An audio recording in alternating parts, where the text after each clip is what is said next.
Hello, hello, GDQ Hotfix gang. We are so excited because this is the final stream before SGDQ, and we are going to be sending it off with a bang. Y'all have seen New Super Luigi U and Pikmin 3, and I don't know if, that's making something ring in your brain. What do those games kind of have in common? Well, you add Yoshi into that mix, maybe they're all a little green, but also, they all appear in Super Smash Bros. Brawl. So that's our theme for tonight. It's Brawl and all of the games that are sort of inspiring that, all of the characters that are making up the Brawl roster. Well, a subset of them, a green subset of them. So I hope y'all have been enjoying the show tonight, and y'all are going to absolutely love the rest of our show, because we do have Super Smash Bros. Brawl coming up next, and then after that, we are going to have Yoshi and the Mysterious Book, which, if you do not know, that is the newest Yoshi game in the series. It came out quite recently, so we're going to see this one as it is being done. This is its first appearance on GDQ, so very excited for that later. But first, we have an absolute classic, one I'm sure y'all have enjoyed very, very much, and played in a little bit of a different way than you might be used to seeing some Smash Bros. Gameplay. This is Super Smash Bros. Brawl Subspace Emissary Any Percent by Szymanski. Let's have some fun. Hey guys, I'm Szymanski. This is Super Smash Bros. Brawl Subspace Emissary. Great game, classic. We've known it for many years now. We'll be doing any percent, and pretty much what that is, very briefly speaking, is we'll be completing as fast as we can. We are going to get certain things here and there, particularly certain characters near the end of the game, but we'll talk about that once we get there. But for now, I would like to introduce my amazing commentators, Swoos, if you'd like to talk about themselves. Why, hello, I'm Swoos. I played this game a lot, like, 8 years ago.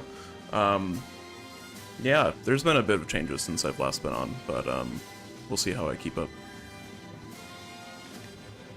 There have been a lot of changes in the last couple of years or so. There have been some major discoveries that have been used in recent runs, but I'll try my best to do all of them. I can't do all of them, but I'll do most. So we start by doing a new game. I'll pick my amazing user, SZC, for Szymanski, and we will be doing on easy, but other categories, difficulties, no. So we'll be doing easy. We'll get ready to start in 5, 4, 3, 2, 1, go. Good All luck. right, so we're gonna go ahead and we're gonna pick Kirby, not Mario, but Kirby. And the first thing we're gonna do is self-destruct, but we have to get Mario with us to self-destruct. So, we want to jump, because jumping actually aggravates the AI for some reason. So once we inhale Mario, we're gonna fall off and self-destruct. Just like you did when the game first came out. It's over. It's over. So we're gonna go ahead and skip these cutscenes. They're fun, they're great, but we don't need them. And you may notice I went back to Kirby again because he was already loaded in the game. And when you select a character that's already loaded into the game, they do load in a little bit faster. And of course they get great Brawl RNG by getting a bomb. You also trip right at the beginning, which is, I mean, Brawl is notorious for tripping. Funnily enough, they made tripping rarer in Subspace. Yeah. It is harder to trip. But and you still manage it on your first input, so yes. So right now, what this is called is an ambush, where the camera is kind of like locked in a certain position, and you have to fight a wave of enemies. But there will be times later in the run where we kind of don't have to do these ambushes, and instead we could maybe skip them. Hint, hint, for what we might be doing later. Ooh, yeah, this one came and that ambush is done. So no chance. And oh no, what happened? Something happened. Oh, We have our first boss fight. Iconic creature right there. Creature v creature. Yeah, I wonder who that is. That's Petey. Petey's also dead. Rip. And we also got Zelda's cage and not Peach's cage. Unless that was a task, I can get bomb drops in every hole. No. So that's why we're hitting Zelda instead. And that's Mid-Air Stadium. Now we're in Skyworld with Pit. And not a whole lot going on in Skyworld. Pit is kind of your average middle-of-the-road character. But for now, we're stuck with him. Yeah, Pit has a cool feature that about 2.5 characters in this game have, which we'll see in the next room, which is Pit is able to glide. I say 2.5 because Charizard can glide, but it's slower than walking, so no. But yeah, Pit's glide is really good for just covering long distances and eventually skipping some fights. So Pit's Glide is kind of broken depending on how well you can use it. And we're gonna get rid of that greed because they're annoying. And Mario's back. Yay, Mario's back, but we're not gonna take him because we don't need him. Yeah, I don't remember We'll why Mario shows up in this. Some random Yeah, I don't lore. understand either. Mario's such a random character to be in Smash Bros. Why'd they add him? Right? Like, Good Such a question, strange yeah. pick. I mean, we all know why Kirby's here, but like, Mario? The goat. Who? Yeah. Alright, oh, I don't like that. I'm gonna just double dip. Yeah, so right now... So I just skipped an ambush. Skip the whole fight. Yeah. I was supposed to do a fight sequence when the ground kind of like went down. There was supposed to be an ambush that the game wanted us to do, but if we go right over it, you can just skip it. It's optional. Well, Kirby and Zelda, but we'll pick Zelda. But the developers don't want you to know that you can just pick Sheik instead. Wow, shocker! Who would have guessed? Yeah. Yeah, Sheik is a lot better than Zelda or Kirby combined. Still not a great character overall, but for the situation we have, good as we can do it. That's filler, by the way. I'm not sure what the point of that was. Yeah. It's introduction to the halberd, I guess. So, I mean, there's a lot of lore in Subspace, and there's a lot of lore that's cut from the cutscenes. Mostly that's relevant like later in the game. There's a lot of... If you were like a die-hard lore fan, you'll notice some lore gaps. Well, you won't hear because you don't watch the cutscenes, but there's a couple just plot holes that don't make sense because the relevant plot was only released on like the Smash Dojo in 2008. So, yeah. The halberd got taken over. You never really see that happen. It kind of just is. Yeah. Sea of Clouds, nothing too big going on, but there is this one part I'm going to do right here. I'm going to try to pause the game at a frame-perfect moment at an ambush, and if I do it right, it's coming up just in a little bit. Hopefully I do it right. Oh my, I got it! Oh, this is reverse pause glitch. So this is a frame-perfect thing, where if you pause 2 frames before the ambush ends, you can kind of like make it do some weird stuff. And normally you're not supposed to do that, and I just saved like 30 seconds. Let's go. So that's nice. Basically, That's nice. The camera just ends up following you, because you're supposed to finish an ambush there, and then do another one, and then you do a lot of movement in that whole room, and you could just pause the game, unfreeze the camera, and just jump to the end, basically. So, cool stuff. Yeah, there are 3 times where I'm going to be doing a reverse pause glitch, or RPGs, is what we call it. And that was one of them. There are 2 more. I'll say once the level is once we get there, but they're way later. I got a little late on the cycle, that's fine. I still can't believe I got RPG. I was doing it on emulator like before this, and I only got it like once.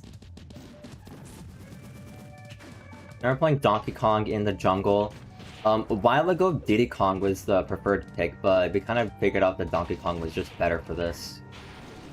I mean, he appears Yeah. to be able to phase through enemies like they're nothing, so that's a pretty good ability. Yeah, this fight in Yeah, also particular look at has Donkey always Kong's been dash tough. attack. It's been worse. Yeah. Donkey Kong's dash attack in Brawl really isn't that great. I'm kind of happy that they fixed it in the future versions. Yeah. This used to be the perfect spot when we used Diddy here to explain Subspace's mechanics, which are a little bit different than, like, regular Brawl. So, basically, spoilers, you get to play a lot more characters in this. So, kind of, the devs kind of, to make it more accessible to every character, they more or less normalize the character's speed.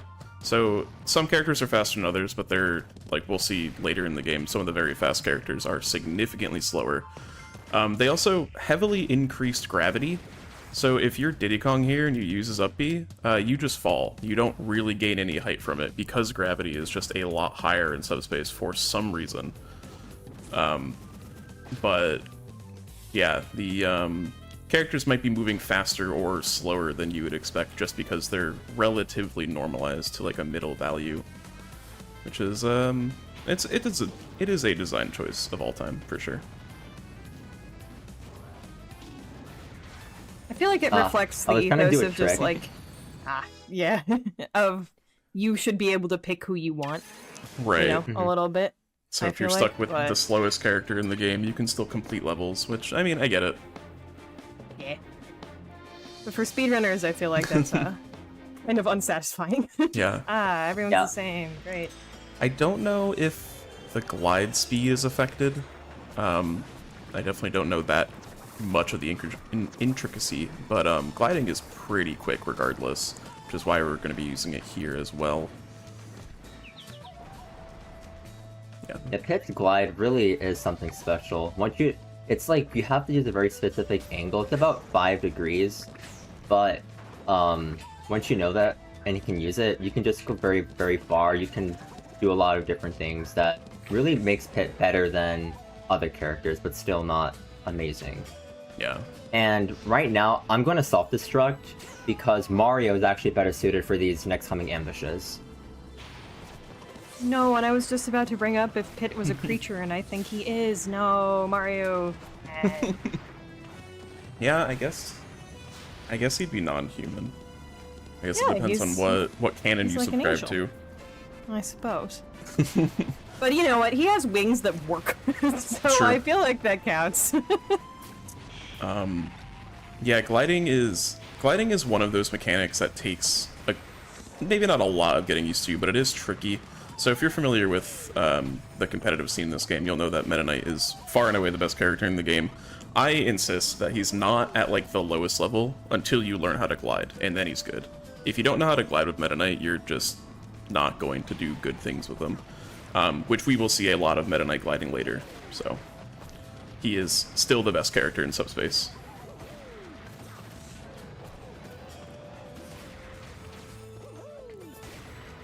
Alright, that's fine. Nice. I have a little, like, timer on my phone, and I got here at sub 10, which is really good. It's pretty nice. So solid and now we get to see another boss fight, which is one of my least favorites, actually. Rayquaza in all caps. Rayquaza! Yeah. Kind of like the game's mad at you. Yeah, there's, so we're playing on the PAL version for a couple tricks later in the game, and generally everything is the same, or ideally everything should be the same, because, you know, this game was made to be played online, so there's no, like, gameplay, or there's no, like, character buffs or nerfs between versions. But for some reason, PAL version capitalizes every single Pokemon's name. So, like, in like, stage selections, when we get to pick Pikachu, it's just Pikachu in all caps. Rayquaza was in all caps there. So, just interesting things. It is also nice that this game supports PAL 60, so you don't need a PAL TV to play it on. You can just play it on your regular TV. Sweet. I also understand that a lot of people like this song, so if any Cat Jam people want to do that, this is your golden opportunity. Yes, get in chat and spam those. I love it. It's a good song. It's a good one.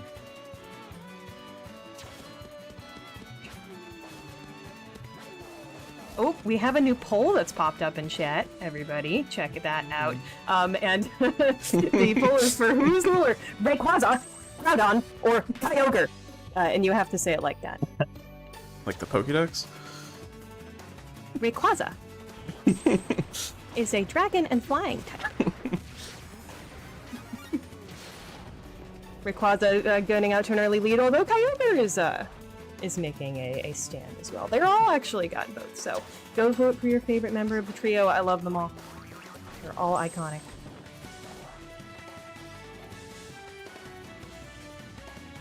Yeah, this level is a kind of just a lot of running back and forth between doors. This level kind of introduces, in a way, like a back and forth door, which is never used until we come back to this section later in the run.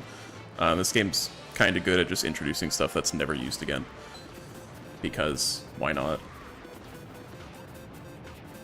This game also introduced a playable single-player mode in Smash games, which was never used again.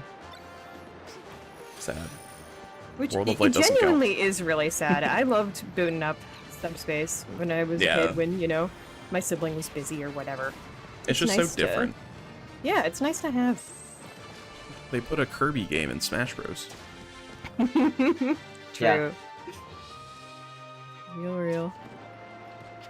Also, I did that thing where it kind of almost went out of bounds into that door, because if you time it right, you can save upwards of like 2 seconds. I'm not sure how much I saved, but it felt pretty good. Nice. Yeah, that's just because this auto-scroller is so slow. On higher difficulties, Yeah. auto-scrollers go faster, so it is no longer a time save after a certain point, because the time, like the load Someone time, in the is just chat too much. wants to label this Pokemon, but in all caps as well. So whatever this is, because I forgot what it is. But remember, all Oh, caps. all Weavile, caps. yeah. Weavile. Yeah, all caps. Remember that. Yeah, this game came out for Gen And- 4. Yep. That Kat, if you'd self-destruct like to was spin- also Go ahead. intentional. Makes sense. Yeah, go ahead. Chad, if you'd like to put your favorite Pokemon, but in all caps. Chad, I would love to see that. Please. It's gotta be Gen 4 and below, though, or else it's not thematically correct. Yes. Okay, I'm lucky I happen to be in there. But new gen folks, I'm sorry. Come on, Bowser. Ooh, nice. Yeah, this fight sucks. But that was really good. Yeah, that was actually really good. That was all on accident. I set up everything right, but the way you want that fight is Bowser kind of runs up to you, you grab him, throw him off, then you time a spike, and if you really want to, you can double spike. But Bowser kind of threw himself off, so that was a golden opportunity for me. It was a good level, by the way, nevertheless. This I level do want introduces to, Lucas, who no one knows about. It's a really good way to describe him, yeah. Who nobody Oh, in America sorry, has ever Lucas. heard of. Although, astute lookers of the SGDQ schedule might note that Earthbound Beginnings is now included in that schedule as of recent. That's close. Yeah, so if you're an Earthbound fan, I mean, no Lucas, but, you know, you can think about him. Can be in your mind.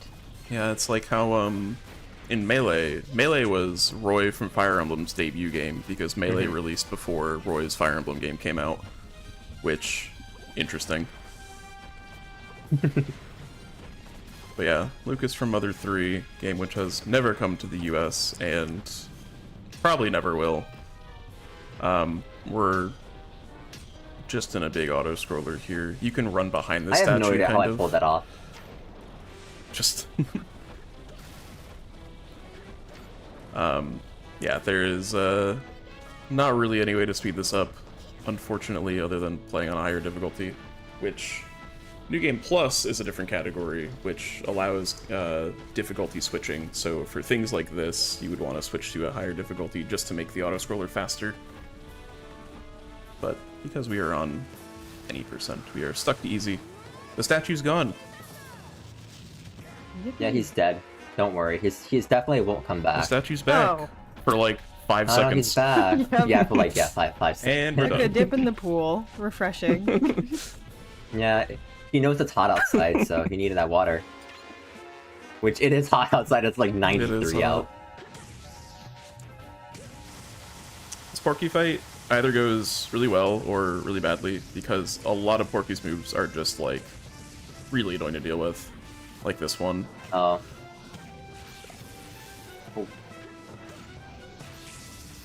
It's possible to land on Porky and continue Oh. attacking in that attack, so make the Sick. best of what you can do with the attack cycle. Shoutouts to all the Pokemon who were stated as favorites in all caps. We got, like, Jolteon and Haunter. Flygon. Awesome. Jolteon's good. Yes. Shout out Evolutions. Shocked there isn't one in Smash yet, honestly. Yeah, right. Lucas is cool here. He has a bit of movement tech, so you'll see are using the magnet, which pulls you forward a little bit. So that's good for stalling, because, you know, platforming, you're going to want to be jumping in the air more, so... Oh god.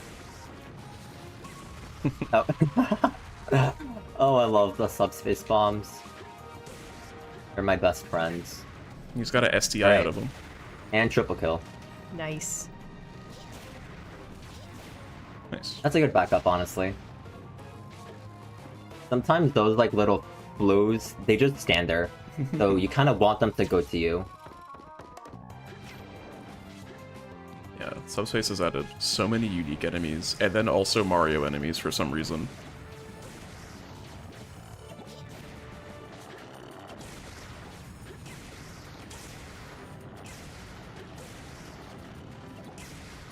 I mean, these enemies look kind of familiar. Yeah. They kind of look like Pokeballs, but they're like Exactly. evil Pokeballs. Exactly. Strange. Strange. Yeah, that specific fight's a little interesting, because you only need to kill the original enemies. You don't need to kill all the ones that they've spawned. I mean, it just works out, because they all clump together, but... if you really want to optimize who you're taking out in like a minimum kills run, I guess. Pacifist brawl run. Incoming. Basically. Setting up for a skip here. This one's one of the harder ones, because you gotta control PK Thunder while you're off screen, but it's just a semicircle. Nice. Yeah. Right Nailed it. over the fight trigger.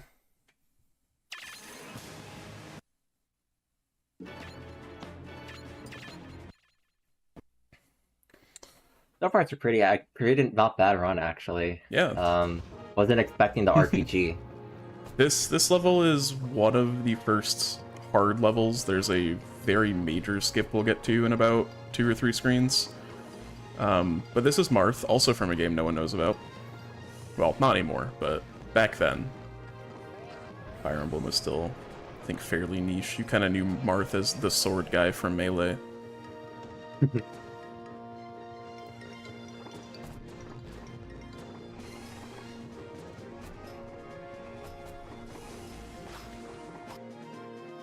Just run forward is my only advice for that room, is just run forward. Yep. Ooh, Oh, I got a mini unfortunate. mushroom, that is. Oh, okay, damage boost. Ooh, that was fancy. Alright. Yeah, unintentional, intentional. Always intentional. Alright, and we're about to see everyone's favorite character. But we're not gonna pick him. Aw. Not for now. Aww. Trust. Meta Knight soon. Oh boy. Yeah, this is also...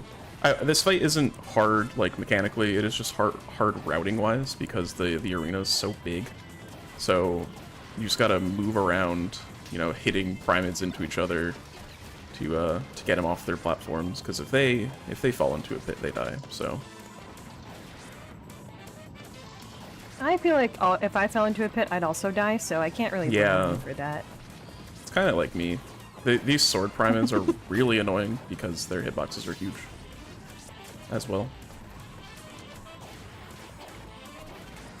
Yeah, this looks like a struggle. You're dealing with it well. Yeah. Too many swords. So there's a fun setup here where you hit the Primate and self-destruct before the fight ends, so we spawn into the next room as Meta Knight, which is That is so sick. exceedingly important for this next section, which is one of the most complicated fight skips. So we're going to skip over the first fight. So that's the first fight skipped. Enter the second fight. So the camera's kind of locked. Go back to the first fight to unlock the camera for some reason. Take these Primates with us, because we want to end the first fight that we went back in after we skipped it. Yeah, follow along, don't worry. We're in an auto-scroller currently, but if you end a fight, that unlocks the camera, so you're no longer in the auto-scroller. So once we get to a certain point, we're going to unlock the camera and continue skipping fights. I think there's 2 more. If you go too high, you die. If you go too low, you trigger a fight. So that's one fight skipped, and here's the other one. And just barely Almost missed got it, it. but I mean, that's that's still a really hard fight skip. So, I mean, getting 90% of it is still really solid. There's a lot of moving parts, as you can tell. Yeah. And yeah, that's the auto-scroller finishing. So the auto-scroller was still going on in the background, and then it still kills you. Lord. So, yeah, that's really a weird funny. room. Wow. Anyways, the rest of this level is not nearly as entertaining. Yeah. This fight here is a little annoying just because of these sword pyramids. I don't know exactly why, but either they have like a resistance or they just have more health, so they're a little more annoying to get rid of. I'll take that bomb drop. Yeah, that's certainly useful. Yeah, shout out to Smash Tasser Dylan, who made a lot of great tasks for any percent, 100%, and right now he's working on the 2-player tasks. And he's on the Battlefield Fortress, so Yeah. kind of nice that we're at the same point where I'm talking about him. And if you're out there, Dylan, please keep working on that task. I love the progress. Yeah, that is awesome. Huge shout out to Tass. Tassers all over. We don't often get to see GDQ tasks, but sometimes we do. Another shout out to the SGDQ schedule where we will be seeing the Super Mario 64 tasks on the finale day, Saturday. Not this Saturday, but the one right after. It's very close. Definitely put that in your schedule. I would love to see That a one task is- of this at a GDQ someday as well. Oh, wow. Maybe. That would be amazing. One more Maybe. fight skip at the end of that room there, and we're moving into the forest, which features 2 green characters, and one of them is really bad, the other one is Yoshi. Yoshi. Hello, Yeah, green Link friends. is one of the worst characters in Brawl competitively, and also one of the worst in Subspace. Just, he is slow and doesn't really have any good movement options. For those who do follow competitive Brawl, there are some some shakeups in who's good here versus who's good in competitive. So Captain Falcon's really good in Subspace, and he's like 3rd worst competitively.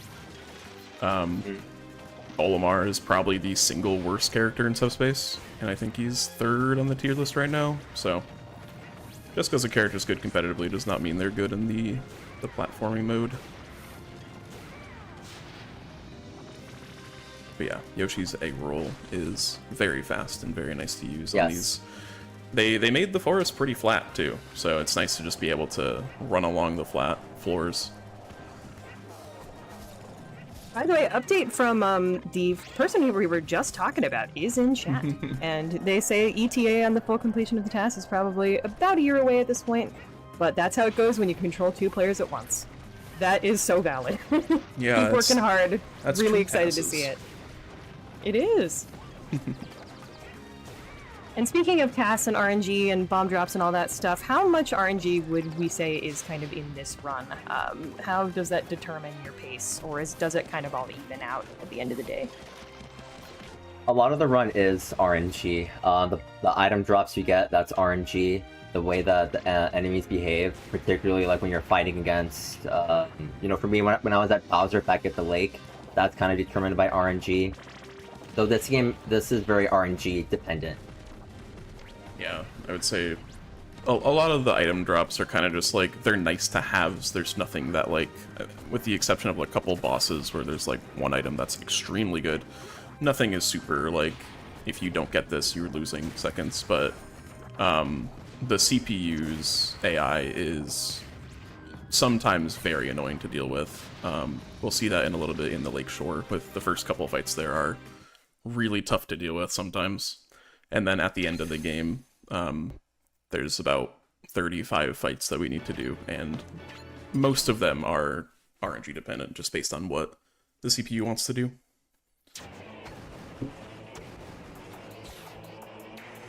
Oh, Now Zero we're Suits. Zero Suits MS, yeah. But not for long. Yeah, this is the research facility where we soon discover that someone, I don't know who, is harnessing Pikachu's power. Sorry, Pikachu, all caps. Yeah, Pikachu all caps. Yeah, they're harnessing Pikachu's electricity power for whatever reason, and we break him out, and now we're playing as Pikachu. I like And- that Team Rocket's entire like goal is just accomplished in Subspace Emissary. They just did it. Success. Off screen. Yep. Yeah, this is one of the... I think this is one of the lore points. It's just like, yeah, Pikachu's in this container. That sucks. I don't really know if it's ever explained why. Like, you can kind of surmise it from later on in the plot, like, who it is that's using this background and tile set, basically. But, Pikachu's very fast. That's a little bit of a skip just to hit a button that was way above. Both Pikachu and Zero Suit can do it, but Pikachu has the advantage of being able to cancel his up B, or the quick attack, just by jumping on the floor. So he just did it there. And then you could do another up B and just chain those together. And then once you stop doing those, you get a good bit of lag, so that's why it's good to end that on a door, where you could just not have to worry about your ending lag and just go through the door. More auto-scrollers. They really wanted you to Right. savor the game. Well, I am savoring Pikachu's animations. Thank you for spamming them. They're very cute. I do like Pikachu a lot in this game. You can also take advantage of Thunder's large hitbox by hitting the enemies before they even hit the screen. And then going back where we just came from. Except this time, it's not an auto-scroller. Would we say that Pikachu has the most like unique movement kit in this game? In terms of... I don't even know, I wouldn't call quick attack canceling a glitch. I guess it's just kind of a... I guess it's a feature. Between that and... I mean, Meta Knight still kind of clears, just because Meta Knight has several moves that are really helpful. But Pikachu's probably up there. Being able to angle quick attack twice, basically in any angle, is really useful, especially in that climb that we just did. Going up and being able to kind of angle around corners and enemies is really useful instead of just going straight up.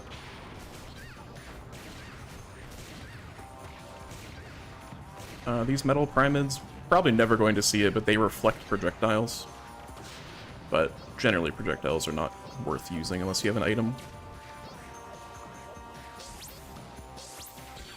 And Samansky, is That is Pikachu... Oh, go ahead.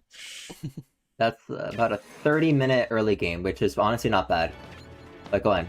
Nice. No, I just wanted to ask you if Pikachu is one of your favorites to move around as, or if you have other ones you like more. Yeah, I do like Pikachu's moveset. It's very nice. I like quick attack cancel. Very helpful. You can go very fast. I learned it when I began doing this like about half a year ago. And it's very helpful. Yeah, I feel like That was a that's good Zelda something... fight, actually. That was good, That yeah. was good. This fight and the one Yeah. after are two of the hardest fights, just because the CPU AI is weird.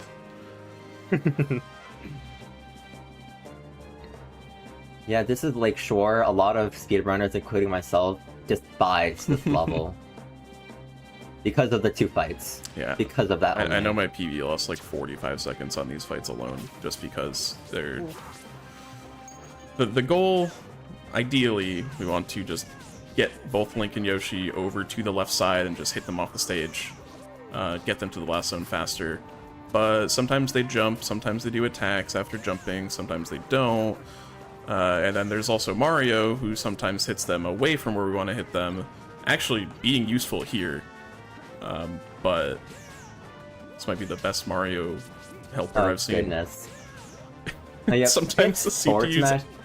Sometimes the SDI, which is just, you can move as you get hit to kind of influence your direction. Sometimes they have task DI, so they move like 2 character lengths away after you hit them, which is what Link did there.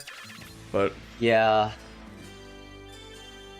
I insulted Mario It's forward earlier, smash. and he was like, "I'm not having that. I'm gonna show you how useful I am." Okay. He was I get kinda you, good Mario. here. He was kind of good. But yeah, those Yeah, his fights forward are... smash really isn't not the best thing, because sometimes when you hit them, with the forward smash, it just sends them up instead of, where you want them to go. Especially when they're at a higher percentage. Yeah, multi-hits in this game are generally not good just because of that SDI. You could just not get hit by any other hits even if you just, like, hold the direction.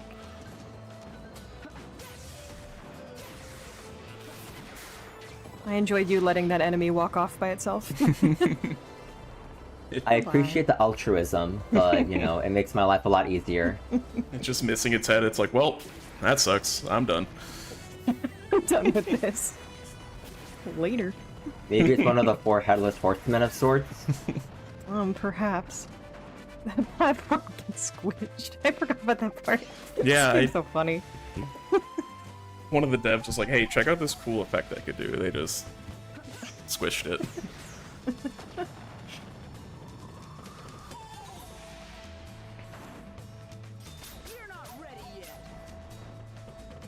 Oh, goodbye, Pip. Oh, Maybe he isn't okay. ready yet. Guess not. Oh yeah, I guess not. Yeah, these self-destructs I'm about to do are intentional. We don't need Link, I'm just waiting for the next opportunity. Besides how slow he is, which, very slow. Alright, bye Link. Bye, Link. We also don't need Kirby as well, so... Just throwing away join everyone. him as well. Yeah, Fun in the but pit. we do need Yoshi. Yeah, if you were to... We do need If you Yoshi. were to self-destruct now, you would game over, and that's not good. Just makes you Yeah, restart. I that'd be think it a- makes you restart the room, but not fun. Yeah, no thank you. And besides, Yoshi's kind of like a cool guy. Yeah, So. just chilling. Yeah. It's got a cool double jump. Yeah, so again, having Yoshi here just makes this load faster, because we need Yoshi in the next section anyways. These enemies are... hit the red spot for massive damage, otherwise you hit nothing. Yeah. And sometimes they don't let you hit at all, so it's a little annoying. There's a lot more of those later.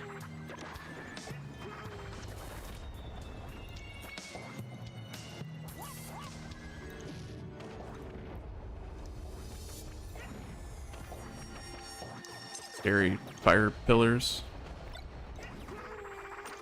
Yeah, on intense they do like 50 damage. Yeah, intense, everything just does a lot more damage and a lot more knockback. That's kind of it. It's kind of unfair. I always love the name of those enemies. It's fish, but they have a big eye. So there's a big eye in the middle of their name. Is that like Faish? I guess. Faish. I like But it. instead of an eye, that's a they creature. put an eye in. True. Eye for an eye. Yeah. And we're done with that level, but there's other levels like Lakeshore later. But for now, Oh, that. we'll go back to that cutscene everyone's introduced favorite Ganondorf. random character, Lucas. Yay. Yeah, so for those following along on the one frame of cutscene you see, Ganondorf is the current big bad. Earlier, Wario turned Ness into a trophy because Wario's bad. King Dedede turned Luigi into a trophy because he's bad. But Ganondorf is, like, super bad. Little fight skip there. Nice.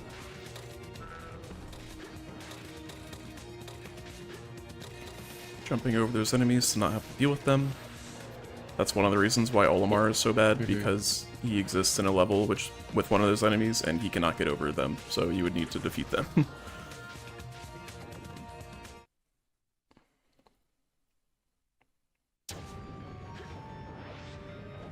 As we're kind of trucking along, Szymanski, I know that you're a bit of a newer runner of this game. How long have you been going at it, and what made you decide to pick up Brawl? So I began playing Brawl around November of last year, and I was initially doing hard 100%, so not even this category. I was doing something slightly different. I currently have the world record for that. I decided to pick this up around probably January of this year. I began doing this because I got bored of the game I used to speedrun, which, anyone remember me from AGDQ last year at Pittsburgh, where I speedran big rigs over the road racing at Awful Block? That was me. But I have since moved on from the game. I've pretty much demolished it. Like, all the records are, like, near impossible to beat, so I decided to pick up something new. And I picked up, Brawl, and I'm happy I picked it. Unfortunately, I won't be playing this for long. I will be student teaching in a couple months, so I will be busy at that. So for now, this is kind of like enjoying the last moments of fun before everything gets serious. Well, that's tomorrow. This is today. Roll now. Yes. True. Ooh, running to the right with literally nothing to do. Yes. Yay. Oh, hey, it's one of the big bads. Pokemon Trainer. No. Once we get there. It's Wario.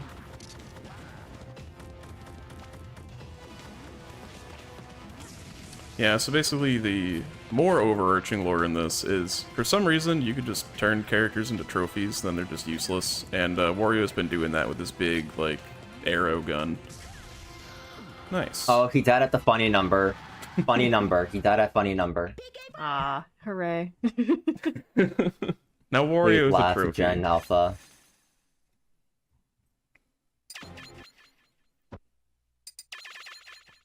Alright, we have the Fab 5 again, and again, it's just Yoshi. Yep. Because this is very nice. Yeah, Yoshi just has really good aerial mobility. Basically just skip that whole ladder, just jump up it. My favorite thing about Yoshi as a creature is, like, if you just looked at Yoshi with no prior indication of what Yoshi is and what he can do, you wouldn't know that he can do half the things he can do. Maybe even more than that. He's got so many fun surprises. Yoshi's a Eggs and high butter jump champion. jumps. Yeah, exactly. You don't look at the dino and think he can go real high, but he can. No, Subspace gravity limits him too much. True. Still really good despite fair. that, though. Nerfed. This is the hole in the wall game. Oh, nice. Success. Wipe out. You won. Yep. This room is just a jump scare. It's just like, ah, fire, falling floor, key, go, leave. Just loads in so I don't know why abruptly, it's too. there. Yeah. If you stand in this purple gas, literally nothing happens except you take a little bit of damage. There'll be a bit more later. Those shellopods are annoying, but you can also just throw them off stage. Normally you need to hit them enough to break off their shell, then they go like, ah, and then you hit them again. Or you just throw them off stage and they're gone.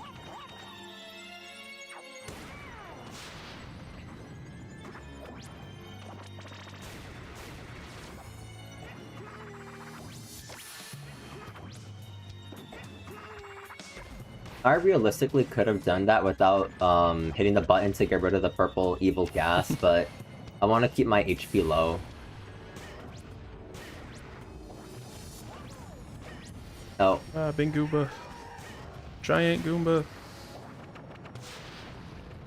Yeah, I still don't know what the decision was to mix Mario enemies and wholly original Subspace enemies together. Like, why not any other series enemies?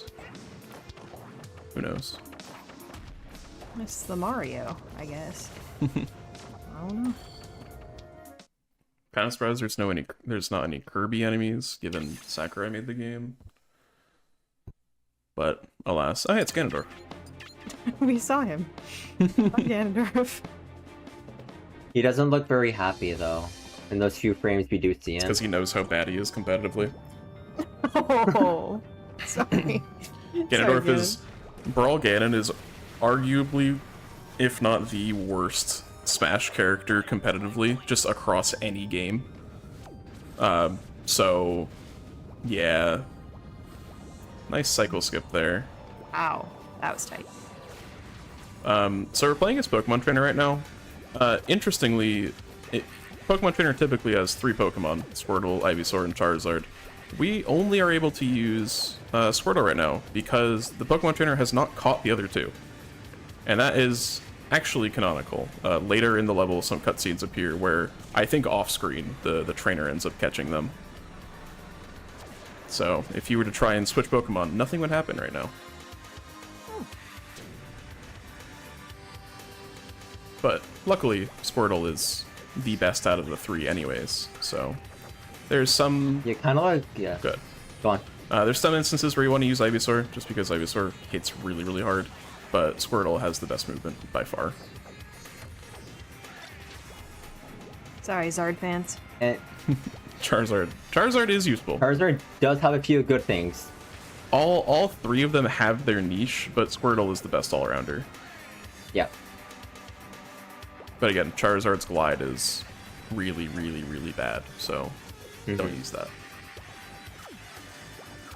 And speaking of us sort of debating the pros and cons of the trainer bonds, we do have a new poll between the 3. Which one is your favorite?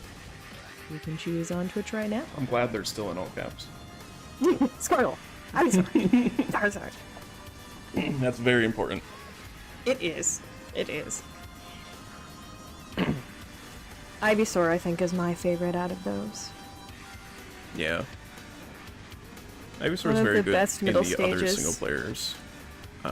Ivysaur's up smash and up air hit extremely hard and do a lot of knockback. So Ivysaur is the character of choice for modes like Classic and All-Star.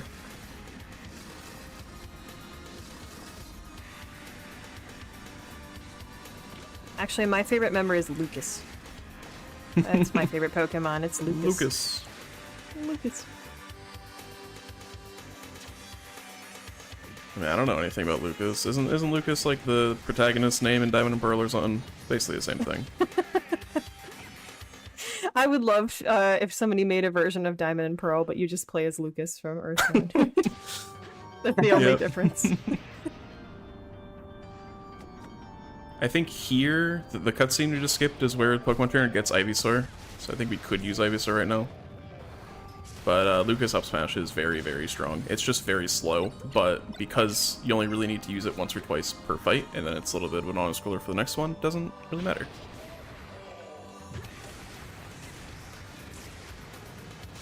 That Twitch poll is incredibly close, by the way. Charizard is hanging on by 1 vote over Ivysaur, and Squirtle's not far behind either. Yeah, there's like one more I'll minute. tip the poll. Oh, Ivysaur and Charizard are tied. Chat, you gotta go vote. Decide our favorite. This is tense.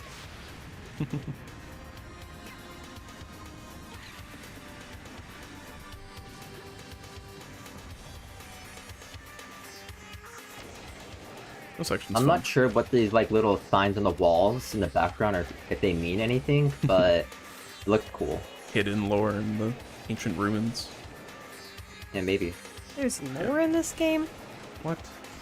I didn't know There that. is, but it's really sloppily written, honestly. Like, a lot of it really doesn't make sense. Yeah, a lot of it is, oh, this character's here now. Cool. But like I said, there is a lot of lore that's just not in the cutscenes. You gotta read the Smash Dojo from 20 years ago to find out everything. This fight's also really hard, but runners have gotten better at it. Even so, it's really hard. It's very similar to the Bowser fight from a lot earlier. It's just trying to get him off stage and then spiking him. Lucas's spike is a little bit weird because the spike hitbox comes out a lot later, and it's also hard to hit. There you go. Nice. Yeah, that is an annoying fight. That is a very CPU AI focused fight. Yep. Visual representation of what just happened to Charizard in the poll, by the way. Squirtle made a massive comeback. Oh, wow. GG's, Squirtle. Congrats, Squirtle. Continue. My PB, I lost like 30 seconds because I had a really bad Charizard fight. Yeah, it is. It's tough. Anyways, it's Meta Knight time. Meta Knight go glide. And then gets hard capped by auto-scroller. The only way to defeat a Meta Knight is an auto-scroller. Pretty much. Really?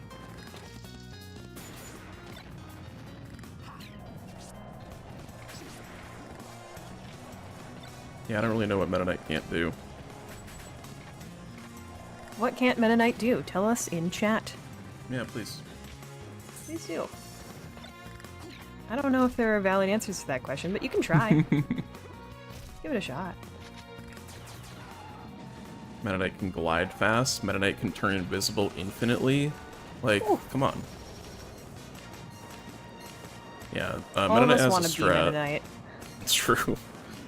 There is a glitch in this game. It's called Infinite Dimensional Cape, where if you use Meta Knight's down B, which turns him invisible for a time, and then you mash up on the C stick, yes, you can mash a control stick, he just stays invisible.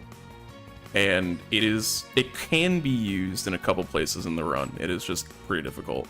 I don't know if you have any places where you use it here, but I know in that little mine section I used to always do it. I can't mash, so I can't do infinite dimensional cape. Yeah, you need to press up on the C stick like 4 or 5 times per second to effectively do it. It's about 300 beats per minute. It's so about tough. 5 times a second. Yeah, Wow. it's cool though. That's cool. Very fast. Yeah, the furthest I've done it is like 3 seconds.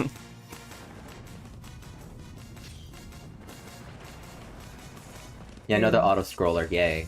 Yippee! We have a good contender from chat. He can't Falcon Punch! That's true. It's true. That's true. That's true. We There's will only see one Captain man. Falcon later, so we'll maybe see a Falcon Punch later. Ooh, That's looking important. forward to that. But somehow not from a creature, even though it's called Falcon Punch. This seems like a betrayal. Mhm.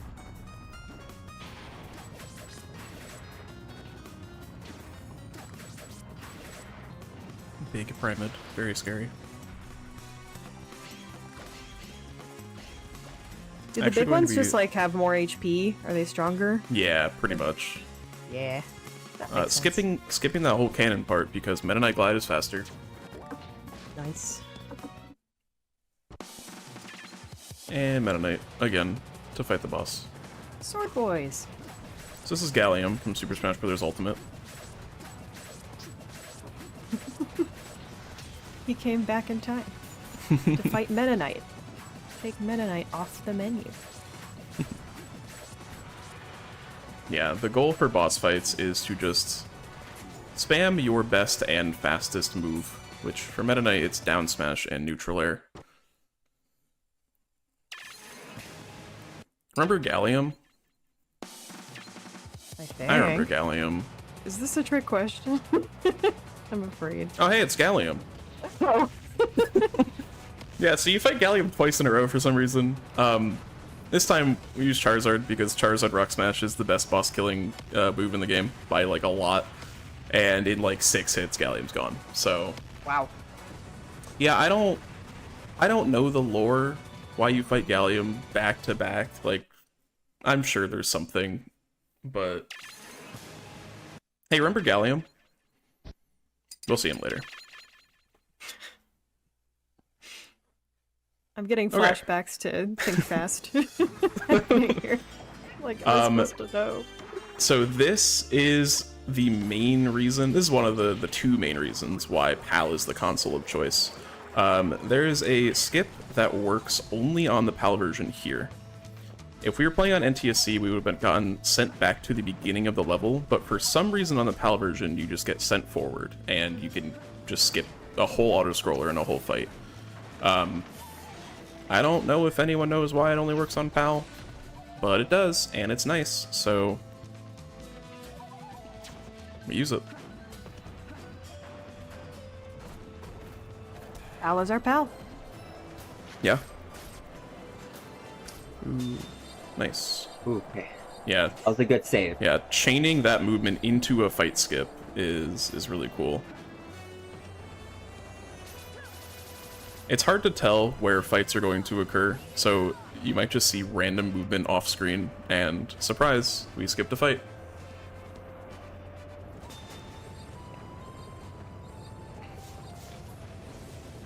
Oh, wow. Yeah, for some reason the camera the blast zone just doesn't exist up there, so you can kind of hang out and skip the whole movement. That's very cool. This game's cool. Did you know that, chat? This game is pretty cool. Pretty cool. Hey, we're back to the Fox and Diddy Kong combo. 100% creature. Approved.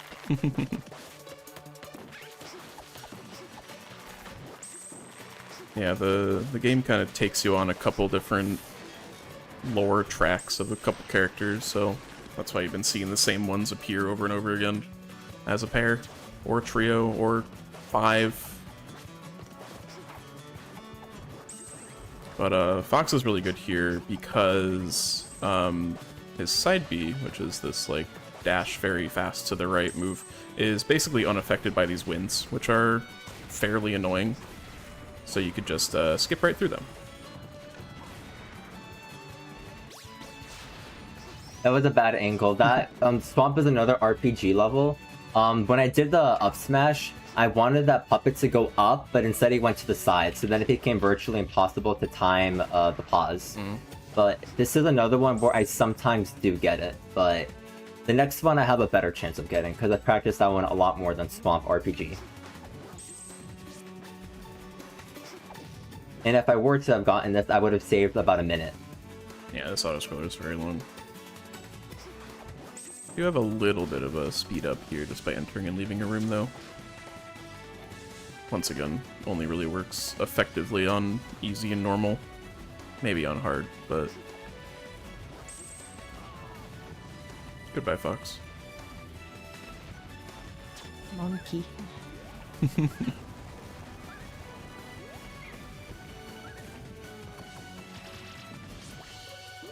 Is Diddy Kong, like, at all good to move with, pretty much? Or just using him? He's alright.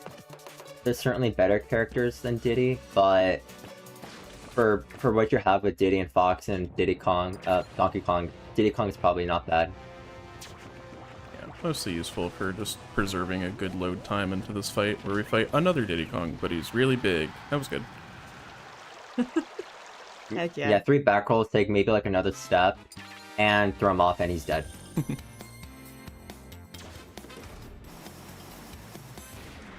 This section is very satisfying movement-wise. There's a lot of really well-placed just stuff that you can use between Fox's side B, which we'll see pretty much after this fight.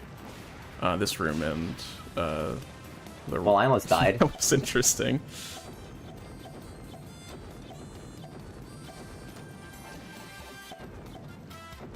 Yeah, these cannons are really nice, they're all set up, and then the next room is just use side B a lot. There's a lot of springs, and hitting a spring... And fall in the water. Hitting That's a fine. spring ends your like special fall and end lag, so you can just side B onto a spring, and then just chain them together.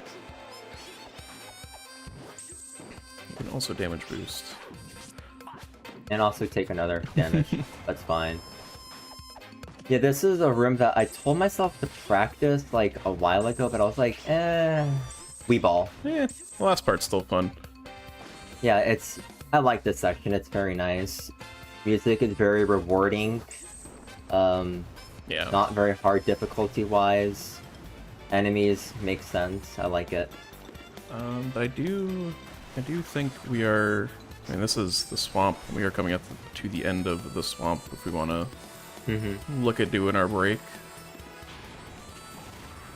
Yeah, that's after fine. this level. Sounds good. Yeah, so it's basically just another auto-scroller, a little bit more, and then we'll be done with the level, so... Enjoy really the, scary vine the cool monsters. swamp vibes. Yeah, they are. The background is really nice. Very nice for a place called the Swamp. I feel like the Swamp is supposed to be less aesthetically pleasing. Perhaps. And that is the swamp, so... Guess we'll just hang out on the menu here. Sounds good. Yeah, We're I'll- gonna take a... Go ahead. Go on ahead.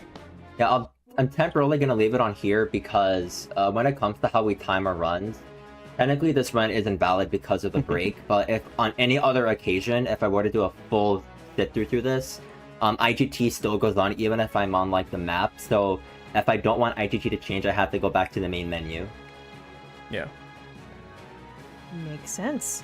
Well, while we are preserving the IGT, first of all, I do want to note that during the break, you can go ahead and vote in that poll that was just brought up, so many polls tonight, for favorite Smash Bros. Game. So decide on that while we are hanging out in the break screen. We'll be back in just a few minutes, so don't go anywhere. Welcome back all to Creature Corner, the GDQ Hotfix show that features creatures. What else? Let's get back to Brawl. Alright, so we're gonna get back into this. We're not doing new. We're not gonna do new one. We're gonna continue where we left off. Not a good time to start a new game. And Terrifying. Talk was not with us. Now we're at Research Facility 2. This is another level that some people dislike, myself included. Those hard. We're with Zero Suit Samus again. For the last time, because something big is gonna happen to Zero Suit Samus. Like what?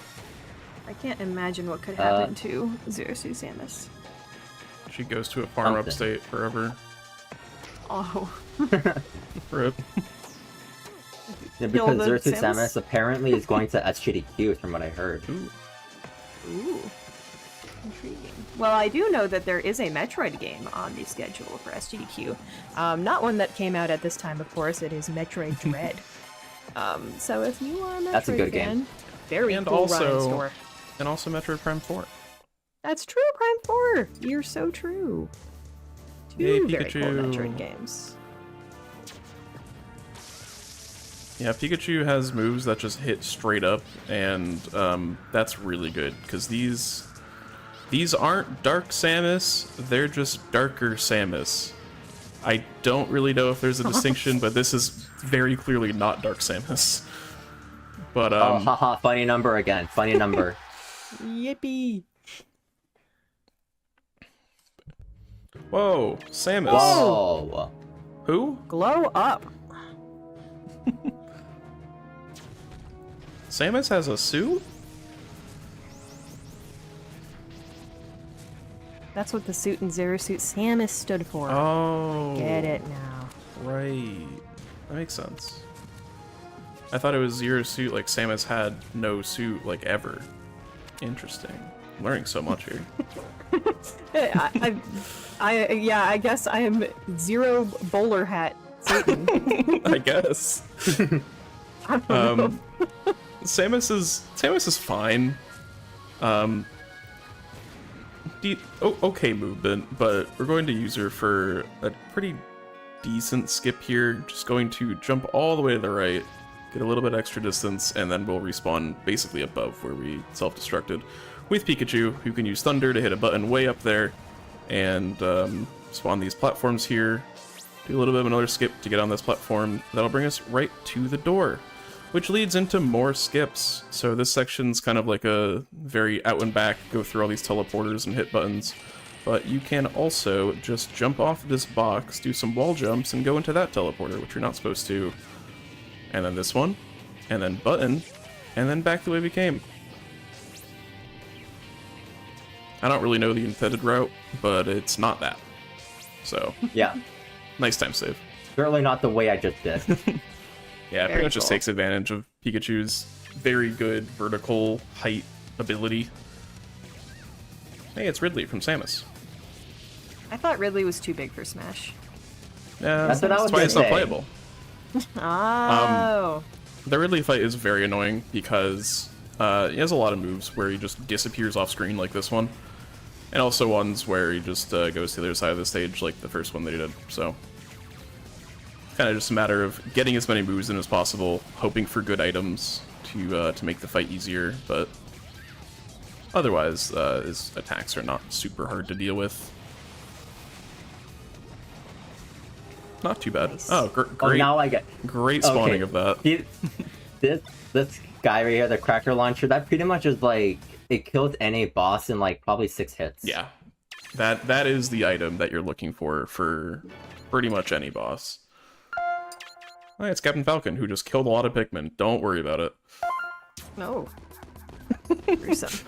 Just the single frame of that cutscene. A lot of Pikmin were attacking like a giant Rob, and then Captain Falcon comes in all cool-like and just kills the Rob, but also kills a ton of Pikmin. So, rip. Rip. But, yeah, Falcon... Serendipitous, we have Falcon also. Just real quick, want to point out that Melee won the poll. Sorry, Ooh. Brawl fans. Yeah, Brawl got second. I'll take it. Pretty good showing. Continue. Falcon's cool. That is all. So real. Yeah, but you'll definitely see the like speed normalization come into play with Falcon. He's very slow. He's still the fastest, I believe, but compared to his normal speed, like main game, he's a lot slower. But he's also very strong. A lot of his attacks just do a lot of damage that are sufficient to finish up fights like this. Alternatively, you can pick Donkey Kong and just mash down B. Yeah.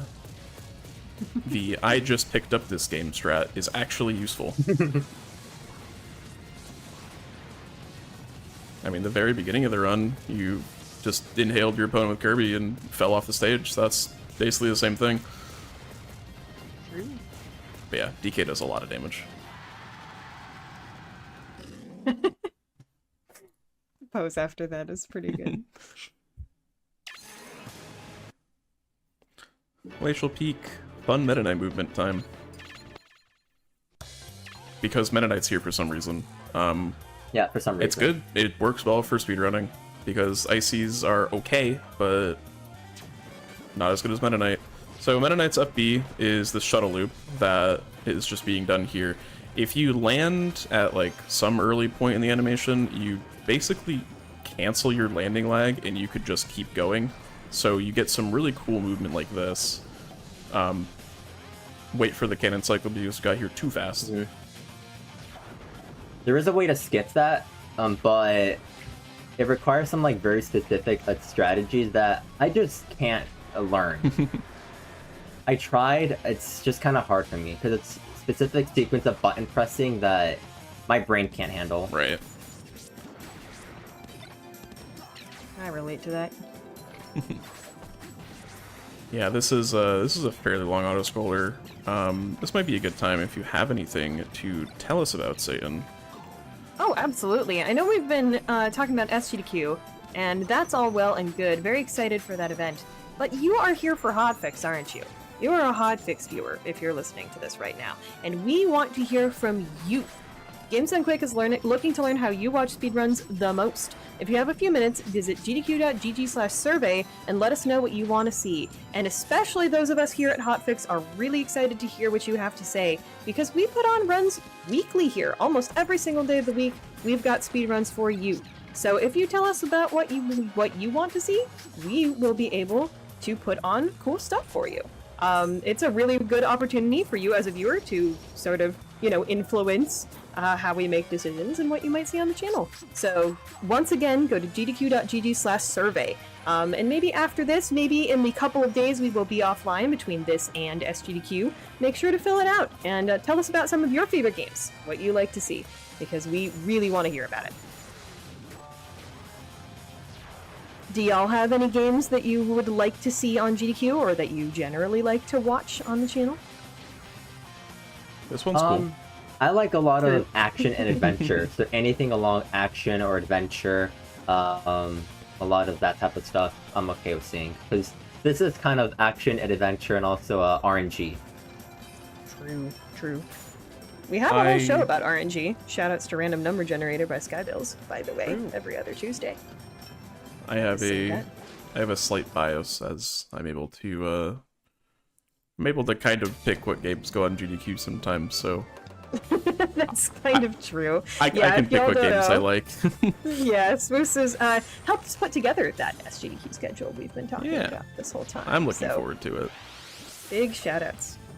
Me too. It's a pretty cool one. I'm very excited. Yeah. Not biased either. Definitely no bias. Yeah, this is the big Shados fight where sometimes they just don't let you hit their weak point for massive damage. So you just gotta hit them. More shuttle loop. Shuttle loop kind of just ignores corners, and you still just go up them, which is really nice. And then you grab the ledge, and then you go up. And that is most of the platforming for Glacial Peak. Now we have the Lucario fight, where Lucario again in all caps, and it's also probably one of the less annoying CPU fights sometimes. The problem is the ice is ice, so there's ice physics, so you slide around a bit, which could be useful if you're just spamming like down smash with Meta Knight, but sometimes you can't do that, like here. This Lucario is not cooperating. That's only trip number 2 that I've seen, so that's not too bad. Yeah. Oh yeah, one happened early. There you go. And then yeah, one happened like There we go. I think the first one happened on your first dash input of the run, so very fitting. Yeah. So yeah, I think it's pretty good. An hour later. I didn't want to jinx it at the time and say it was a good omen because you got it out of the way early, but you know what? It happened. Yeah. It always comes to find me. This is the canyon, which is the entire level is just this one big arena fight. So there's a decent bit of enemy routing here because they're always going to spawn in the same order in the same place.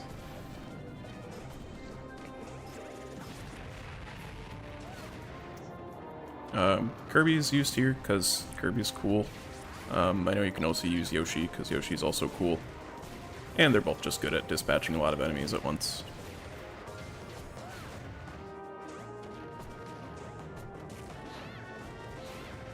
But otherwise, I think we're just hitting enemies for about another minute. Do you have any more announcements? This would be another cool time for them. Yeah, absolutely. We always do. So if you are watching and you're like, I want to hang out with people while we watch SGDQ, I want to chat with folks about the event, or even just chat with folks on the weekly about Hotfix, we do have a pretty cool place to do that. We have an official Games Done Quick Discord, and you can even add the Hotfix role to get updates on upcoming events, chat with staff. I'm there. Wink, wink. And more. Yeah, I know. Use !Discord and Twitch chat for an invite and more information. So come hang out with us. Into Battleship Halberd, where surprise, third-party character Snake is here. What? I didn't think we were doing that. So a lot of the platformers Snake utilizes another, I would say, glitch. It's not really it's an exploit in a way. Basically, you can input a dash attack, and in the first couple of frames of your dash attack, do an up smash. Snake's is infamous for being very, very good, and it sends Snake very far. So you're able to use that in the little bit of platforming that you need to do with them. Meta Knight time. There is a very, very, very hard trick here where you can use Snake and go out of bounds and skip this entire section, but again, it is very difficult. Basically, you are able to utilize Snake's C4 to do self-damage to kind of keep yourself from just falling. And basically just somehow make your way all the way around out of bounds and then end up in this little room to get to the door, but I can't do it. And neither can I.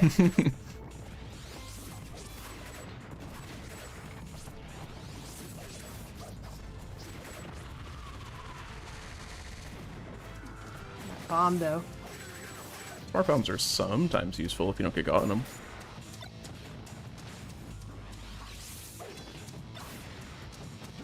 Also, by the way, if this looks fun, do y'all have a recommendation for how to get involved with Brawl speedrunning? Yeah, so we have a Discord. It's pretty active. Dylan loves posting a lot of the progress he does with the tasks, and I'm all for that. And then we also have, channels for, asking for Subspace specifically, or if you want to do other categories related to Brawl, we have channels related to that as well. So if you're interested in Brawl speedrunning, we do have a Discord. It's on the speedrun.com page, and highly recommend it. That's how I found all of this, is through the speedrun.com page. A lot of great people to help. I'll probably shout out a few of those at the end. And there's a lot of stuff, a lot of resources, guides, videos, demonstrations, just showing a lot of great stuff that would really help a lot of new runners. Yeah, I made a fairly beginner tutorial like 7 years ago that still holds up, I think. So if you want like a live video tutorial, but yeah, like you mentioned, there's just a lot of good resources in the Discord as well.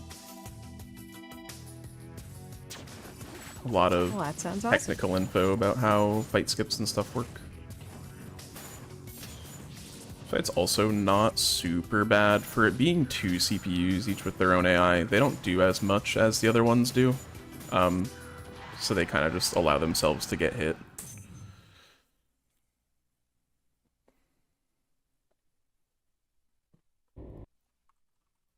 In case you're wondering why that cutscene did take a long time to load, PAL sometimes does have that, where some cutscenes do take a little bit longer than on NTSC to load, so there is a few drawbacks, but it's the PAL skip that I did in Wilds 2 that really makes it much more better to speedrun than NTSC.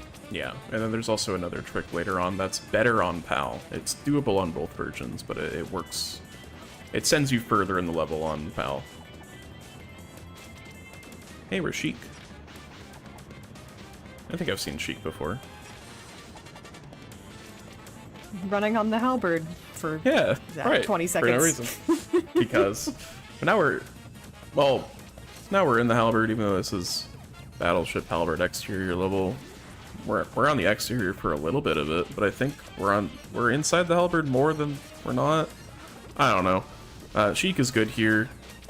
Peach is okay if you can RNG manip, which you can't RTA, so Sheik is good. Hey, there's an unused enemy. That blue thing that's kind of floating around, that's not used in the game. But it still shows up in this little hall of enemies. It was cut from development. Maybe it would have happened in Subspace 2. Try. Bring If it back. only.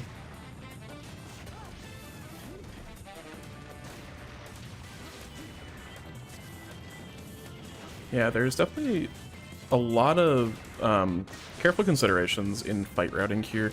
So, for example, those last couple enemies that we hit, those like poppets, they will die in one hit if you hit them with a neutral air, but not a forward air, which might be the faster option in that case for Sheik.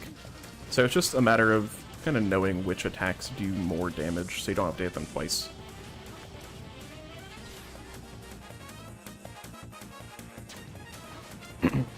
But Sheik is also very nice here because she has a tether, so if you use the side B like that, you can just attach to the side of the platform, and it makes both getting to and covering long distances a lot faster.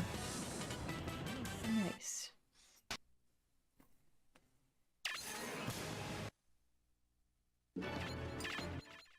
Hey, it's boss time. One of the most annoying bosses, honestly. Yeah. This is almost Gallium. It's Duon. Oh, it's not quite Gallium. I was fooled. They have similar inspirations. Yeah, this boss does have attacks that are very hard to deal with, especially when it spins. It just becomes a hitbox and you need to shield it, which is sometimes annoying because then you get stuck in shield lag and stuff, but it's not too bad here. Mostly just hitting it with Snake's forward tilt, which is one of the stronger moves. Pretty good overall. And the box.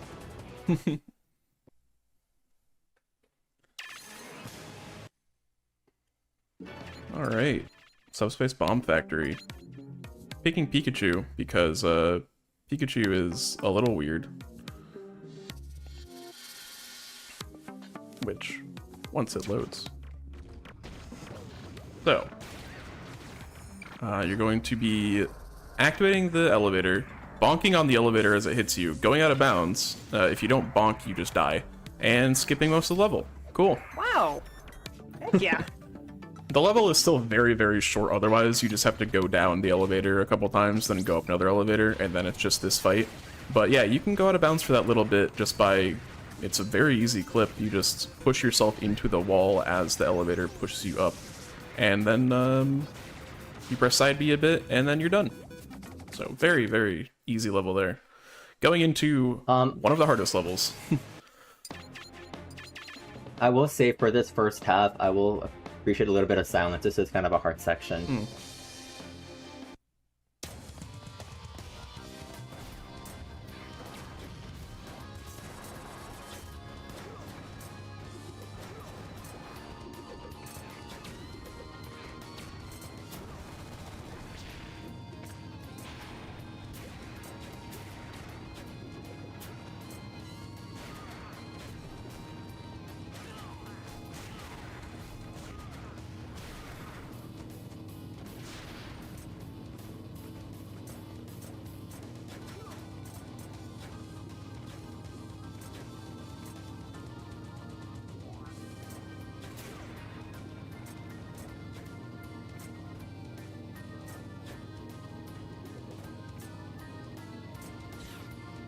Nice. Very good.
Right. Clean. Yeah, that was super good. Yeah, this is probably the hardest level in the run. It is, I believe, the longest level in the run if you don't count Great Maze as one thing. Yeah, that whole platforming section is tough just to get through everything quickly. This fight is also pretty hard. Funnily enough, these like birds that fly in at the beginning and also they're gonna fly in at the end, they just don't do anything if you're far enough off screen, so that's why we're just running to the edge and letting them fly away. So after this fight is another. This is the skip that's a little bit better on PAL than it is on NTSC. We'll explain it after we get through it. What makes Captain Falcon so good in Subspace? He's still one of the fastest, and his attacks just hit really hard. That makes sense. He's bad competitively, kind of just because he doesn't have any combos. And has a really bad recovery, but that's not really an issue here, so. Picking Rob. Only knows Falcon Punch. Rob goes over the corner and falls. This looks good. Dies on the corner. And we skipped an auto-scroller. Cool. Hey! Very nice. So that's what happens on PAL. On NTSC, I think you still skip the auto-scroller, you just don't die. I don't recall exactly. But, yeah, that saves, what, like a minute and a half? It saves a bit. Yeah, and it is very, very nice to do, so. One of those where we don't really know why it works on PAL and not NTSC. I don't, at least, yeah. Classic.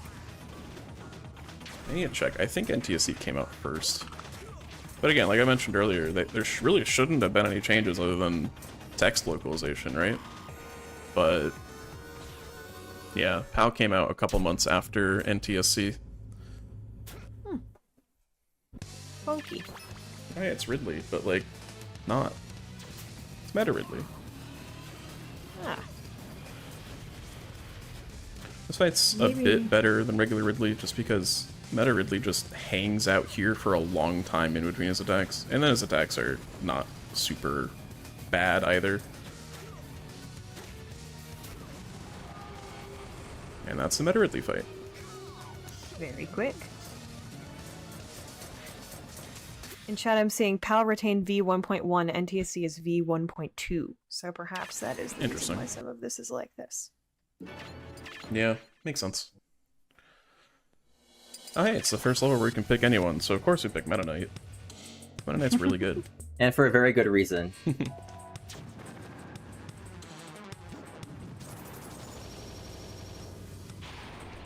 Interestingly, this fight is skippable, but you basically just get soft-locked because you can't progress past this auto-scroller if you skip the fight. But luckily, it's extremely quick anyways, so it doesn't really matter. However, there may be fights to skip later on, and that's why we're Meta Knight. Also, very thematic to the area, I feel like. Yeah. It goes well with the vibe. This is, this and the next, like, 2 levels are probably the biggest lore dump. Basically, there's this guy called Taboo, who's bad, and wants to turn everyone into trophies.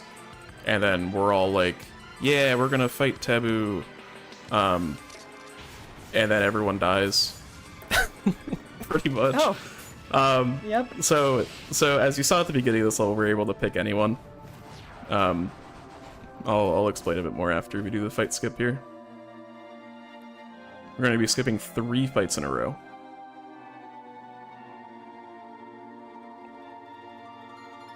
Just like that.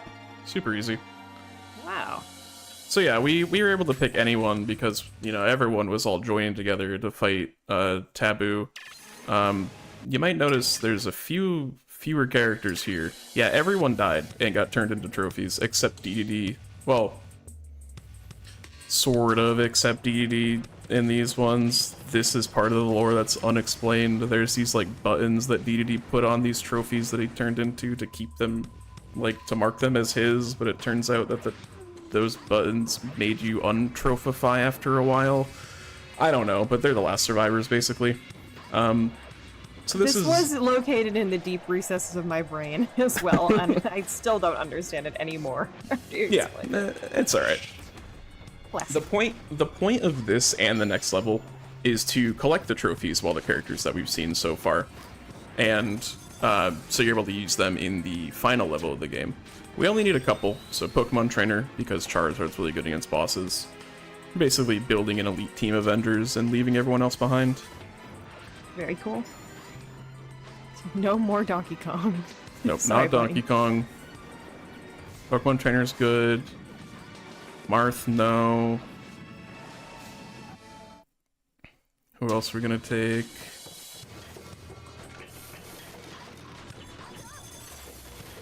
There's only one more that we need, but we are going to take a few more just for menuing purposes in Great Maze. Yep, some characters are only good for menuing.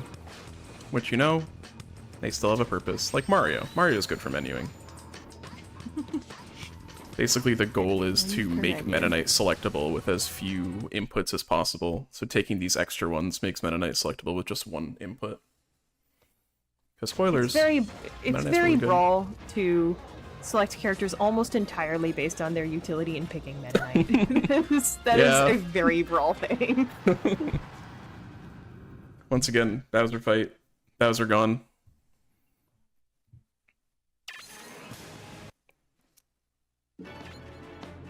Yeah, so everyone's still dead. Kirby's back because Sakurai game. It's discovered that Kirby swallowed one of those DDD buttons that makes you untrophy, and conveniently, Kirby's now alive. So cool. Oh yeah, it's Meta Knight. I don't think Kirby is killable anyway. That's true. Have you seen Ultimate? Exactly.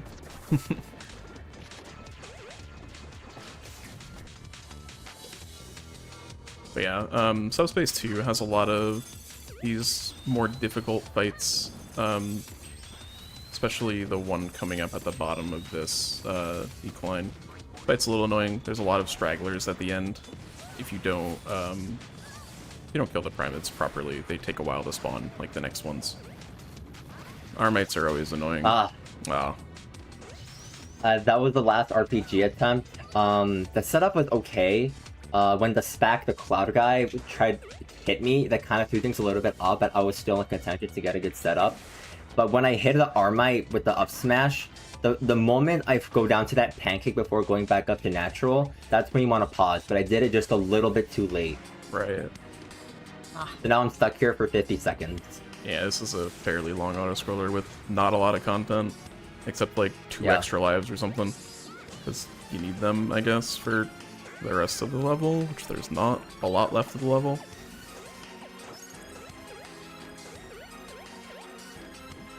I think this Sometimes Subspace feels like I placed some platforms. Yeah, there really? you go. Cool. I think this is the only level where you can only pick one character. And of course it's Kirby. Who else? Sakura is like, do not forget who made this game. Don't worry about the 2 new third-party characters. They're nothing special. Oh yeah, the other one doesn't even come in until the end, so... Yeah. Literally, the very last fight in the run, you can use, Why'd I do that? the other third-party character, who no one knows who it is. But he probably has one of the coolest cutscenes in the game, so... It turns out the secret to defeating Taboo was, working with Sega. Fair enough. This fight's really fun. You jump into this enemy to get another jump off of one of its bases, so you're able to hammer it without running out of jumps first, and then you just hammer all of these, and that's it. Don't forget to brawl trip. Of course. Of course. We're not taking Wario And now because he's comes been mean. everyone's favorite part of Subspace. Oh boy. Great Maze. The Great Maze. Remember the entire run? Yeah, let's do that again. Oh. Thrilling. I do like the premise of the Great Maze, because it does take you through basically every section you've gone through so far, and you have to fight everybody you fought so far. So here's PD again from the first minute and a half of the run, in the same place we were in the first minute. A little bit easier because we're Meta Knight, but yeah. Well, if you just came in, I guess you're getting it again. Don't need Pretty to worry. much. And now we're going into Sky World. Very cool. We're going left, which feels wrong. I know. Fighting Pit. Yeah, so most of these fights are going to be solved with some sort of setup into Shuttle Loop, because Shuttle Loop has so much knockback, and these shadow enemies, or I think they're called false enemies, they take a lot of knockback. So Shuttle Loop is really good. A lot of the time it's going to be dash attack into Shuttle Loop, but sometimes there's other setups. I don't know what you do for Kirby, but I always did down smash Shuttle Loop. I dash attack. Okay. Yeah. Yeah, I go down, then wait a little bit, then a dash attack, then shuttle loop. Gotcha. Yeah, most of these arenas are just like unique platforming. So this one's like a regular tri-plat, but there's a lot of ones that have platform configurations that you pretty much never see in another stage.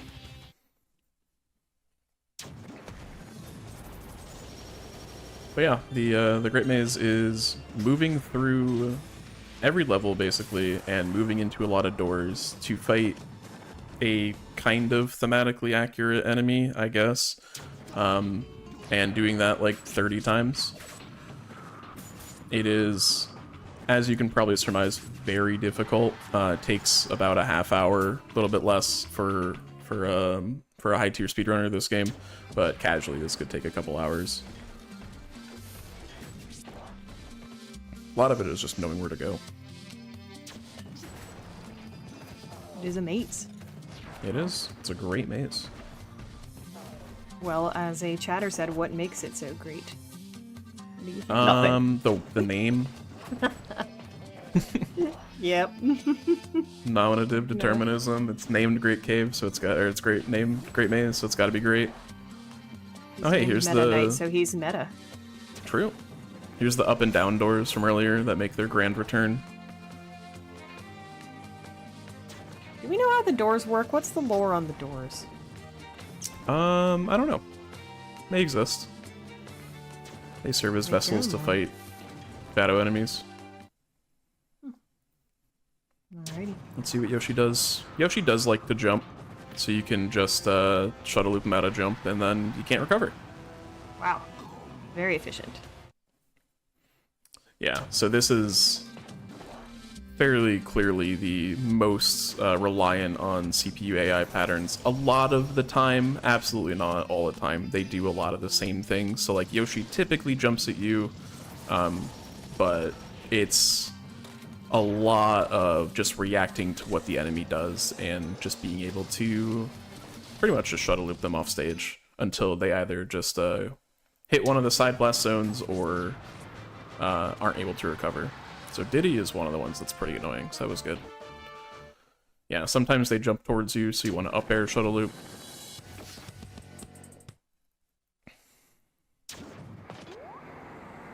So this is... Did not want to heal, by the way. That was a misinput.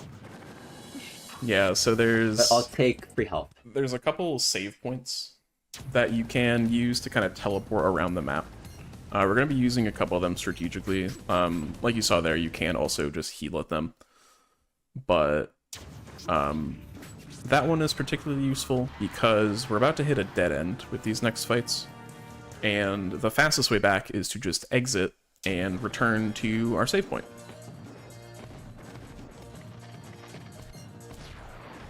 So just fought Falcon. So of course, the only other character that was with Falcon is Olimar. This is the only time we'll see Olimar in the game, pretty much. And Well, Olimar's bad recovery. If you rewatch the replay after we're done with all of our runs in the rest of Creature Corner, you might see Pikmin 3 because it was not out of the box earlier. So, just a suggestion if you're a late nighter or maybe, you know, somewhere else on the globe that is not in the Americas, go check out Pikmin 3. So yeah, there's the save back to the map. And it also lets us re-pick our characters, which is super useful, because now we can pick Charizard, because the next thing we're doing is fighting a boss.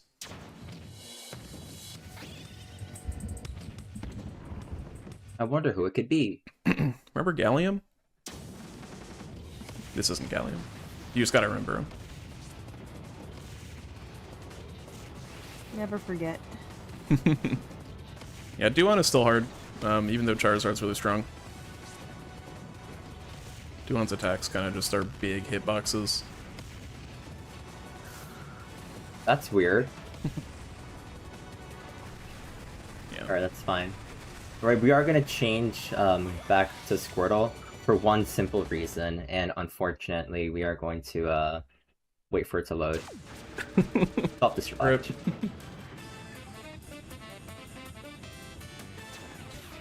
I don't think Squirtle learns that move. That could be wrong, who knows? Running a Hackmon set. Exactly. Is this Kaizo Ironmon? Can't Pokemon unlearn moves? Again. Well, maybe it can. Maybe Squirtle could unlearn that. Something interesting that is a little unusual because of this specific run layout is if you reset more than once, the Primate's face changes. So you'll see now they have one big eye instead of the two eyes they used to have. This usually doesn't happen until the next time we reset, but because we left for the break, they reset now.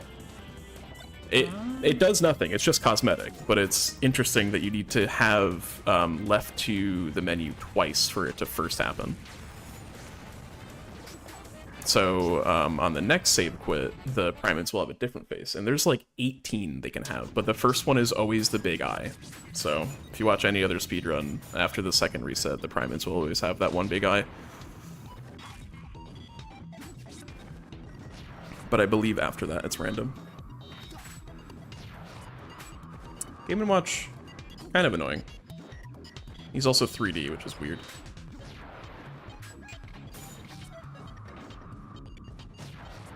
Nice. Thank you, Mr. Game & Watch. Thank you. It's okay. Sometimes the bots like to move around a lot, as do I. But there are certain cycles and patterns that the bots can do that we want them to have, but obviously we're not as RNG manipulators, so we're not going to get everything all the time.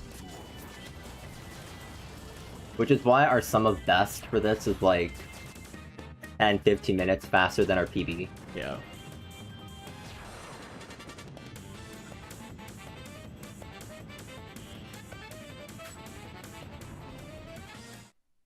Oh hey, it's Meta Knight.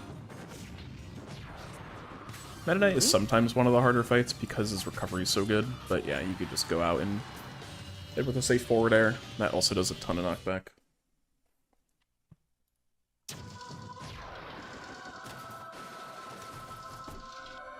Also, shout out, this is like one of my favorite songs in the game, Snowman. It is very good. I like what they did with the Mother and Earthbound music in Brawl, and Smash as a whole.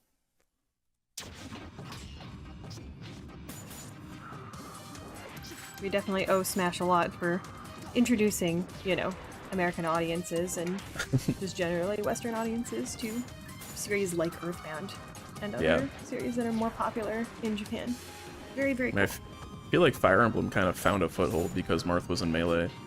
That's like the common, you know, thing that's said. I don't know how true it is, but maybe. Yeah, I mean, absolutely was certainly not popular before then. Exactly. Certainly it contributed, if not, you know, was a big spark in that movement. And yeah, now Fire Emblem is super global. Beloved by many. So, very, very cool. I always like the movement in this section. Get to do a lot of very long Meta Knight glides.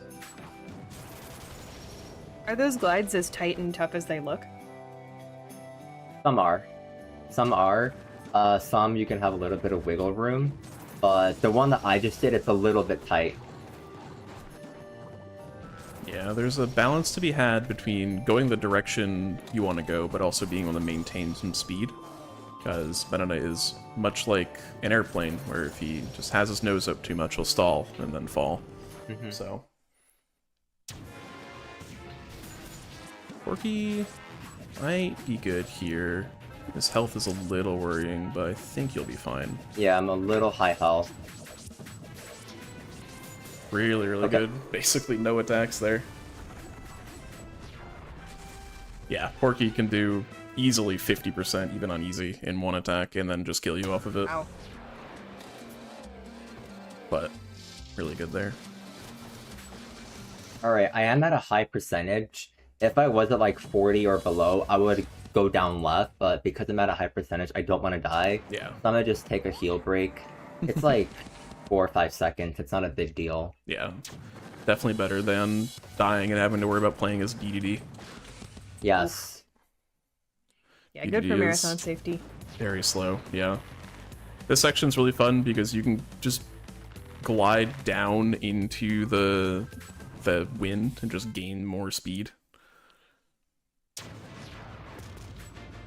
The DK fight is sometimes really cool, and then sometimes he does that. Still good, though. I don't know why, but a lot of the heavier characters die a lot faster, or like take more knockback. I've noticed that with DDD and DK, sometimes Bowser, and a lot of the light characters don't. So like Game & Watch earlier was a pain because they didn't die in one hit. I don't know why, but it is a weird mechanic or balancing or something.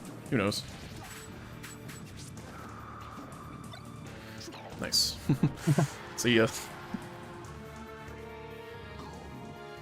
I'm pretty sure Dylan would approve of that random bomb drop.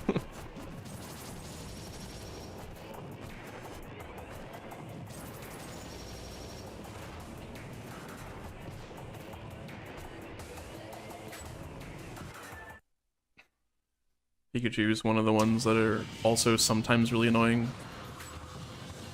And also doesn't die in one hit. But Pikachu also doesn't know how to recover, so easy.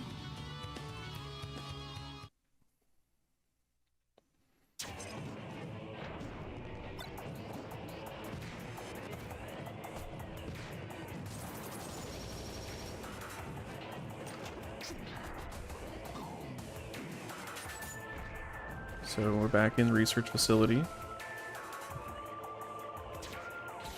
Look, there's more levers we gotta press. That mechanic was introduced once and is used once more. Normally you need to get a key, but Meta Knight's cool and can just hit through floors. A lot of characters can do that.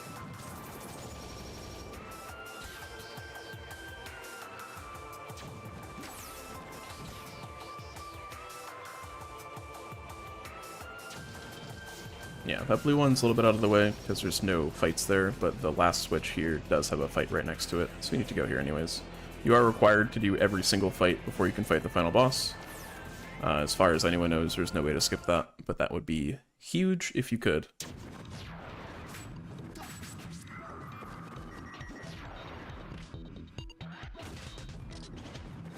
Chat, while we are nearing the end of our Meta Knight featured section, I would like to know, when you played Brawl, were you a Meta Knight main or were you not? I do think the binary is worth worth talking about with this game. I am now, but I was not when I first started playing. Interesting. When I dusted off my Wii after starting to play this game again, I found out that I was a Ganondorf and Snake main, so the worst character game and like the third best. Yeah. So that was fun. I absolutely never played competitive Brawl when I was like 10, but if I did, that would have been some of the mains of all time. Oof, yeah, but for sure. I do play competitive occasionally, and I'm a Meta Knight main because might as well play the best character in the game. I've always been a Toon Link main. Toon Link is very fun. Ooh, Toon Link's good. I do like yeah, Toon Link in as Melee well. I did Young Link or Sheik. In Brawl I did Toon Link. Smash 4 and Ultimate I've done Young Link. Yeah, Nice. Even though I'm not good at any of them. I mostly play Meta Knight and Pikachu in Brawl, and then sometimes Jigglypuff. Jigglypuff is very bad in Brawl. Those are blob characters. I like it. Pretty much, yeah. Circular characters. Oh no. That's fine. That's alright. Yeah, these days, if I'm playing Ultimate, I will play Ridley or Sonic, which are two very, very different characters. Back in the day, I think I played some Meta Knight, but I think mostly I was annoyed that my sibling kept picking Meta Knight.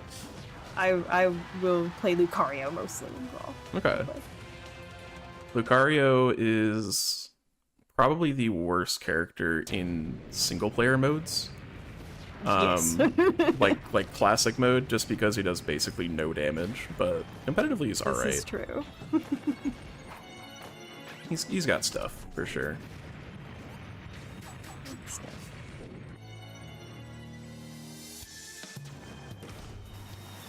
Oh hey, minecart from before. Well, it is a great minecart for the great maze. Maybe this was hinting towards Steve being in Minecraft, being in Subspace or in future Smash games. Next Smash game is gonna have... Yeah. Before Minecraft was even released. Huge brain. True. Oh yeah, that's right. You think anyone's remade Brawl in Minecraft? That would be sick. Probably. Also probably. Yeah, probably. Yeah, people have made everything you can think of on Minecraft. I know a long time ago, Sethling made just generic Smash Bros in Minecraft, but... That's cool. Literally like 14 years ago now. Yeah. Oh, hey, we're moving left. Weird. Gross. I don't like it. I guess with the Elytra, you could have very similar glide mechanics to Meta Knight. Yeah, I mean, in Ultimate, Steve has a glide, and is the only character that has a glide, so... That's true. It's definitely not as good as Meta Knight's here, but it exists. Well, what character will ever be as good as Brawl Meta Knight? Really? That's true. Yeah, it's funny that this game has the best character in the Smash series and the worst character in the Smash series. Truly And somehow a brawl Ganondorf's worst matchup is not Meta Knight. Who is it? It is Ice Climbers or Sheik. Oh. I can see that. If played optimally, it's said that Ganondorf has like a 95-5 matchup or worse against those characters. So that's pretty bad. So sad. Meta Knight's is still like 90-10, but Ganondorf has a couple things against him. Just the other characters, yeah, it's over.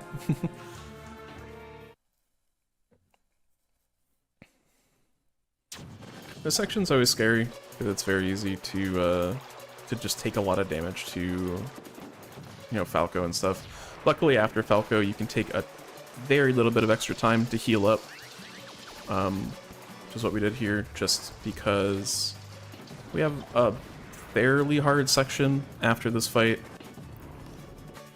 where there's a lot of potential damage to be taken. So Meta Ridley, not too bad, can definitely do some chip damage, but the platforming section after is important to keep your health low. Which is a weird thing to say in a fighting game, but it's reversed in Smash.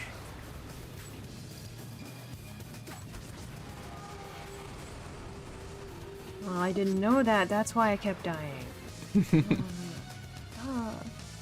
You always want 100% health, because that's max health. Exactly. That's like the mentality I used to have when I first played these type of games. I remember when I was like 7 playing Mario Kart, I thought 8th place was the best because 8 was greater than 1. Fair. Big You know number what? good. Yeah, number go up. I think our audience is very familiar with this. Like I remember like they would play like a not good like jingle or whatever because I finished last and it's like why is Mario sad that I got 8th? Then I read, oh, I'm supposed to get first. So I felt a little bit, I had my epiphany moment at the age of like 7, playing Mario Kart Double Dash. Oh, I want to be Double Dash winning. too. I kind of get it for Mario Kart great because when game. you're behind, it gives you really good You items. get good items, yeah. So you have to fight the urge. Mm-hmm. Yeah, this is a very movement-heavy section. This room particularly has a lot of enemies that can just do a ton of damage to you. These Armites are annoying if you don't get through them fast enough. But that was good. Gotta wait a little bit to let that ball go, I guess. I don't know if it has an official name. Remember Gallium? Oh wow, I had almost forgotten. You don't have to fight Gallium twice in the Great Maze, only once. But You.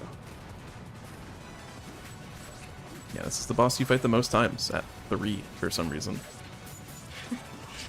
A lot of time spent with Gallium. And then he came back in Whatever Ultimate whoever too. he is. Pretty cool, they like him, I guess. Yeah. Everyone remembered him because you fight him so many times.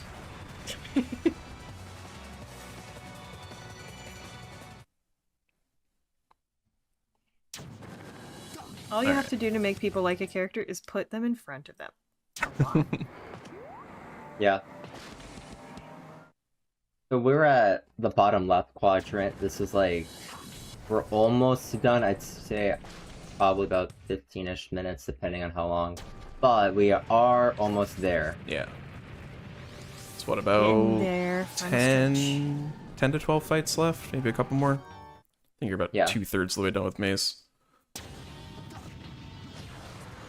Yep, Charizard Bye, just gets Charizard. deleted in one hit, even though he's one of the Wow. heaviest characters in the game. That was impressive.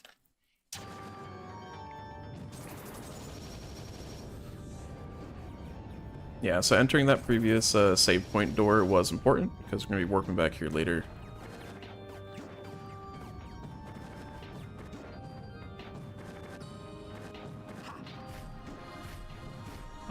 Coming up next is the Zelda fight. I have historically had the most problems with the Zelda AI. I don't know if that's been solved, but this fight has always been extremely annoying to me. Yeah. Yep. Okay, cool. Not gonna say I jinxed it, but, you know, I had to say something.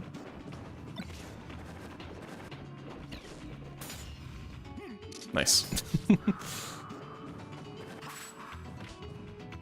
And as we are getting close to the end of the run, I did see someone in chat mentioning the sub 2. And I know we were maybe interested in talking about the history of this speedrun a little bit. So is this a good time? Yeah.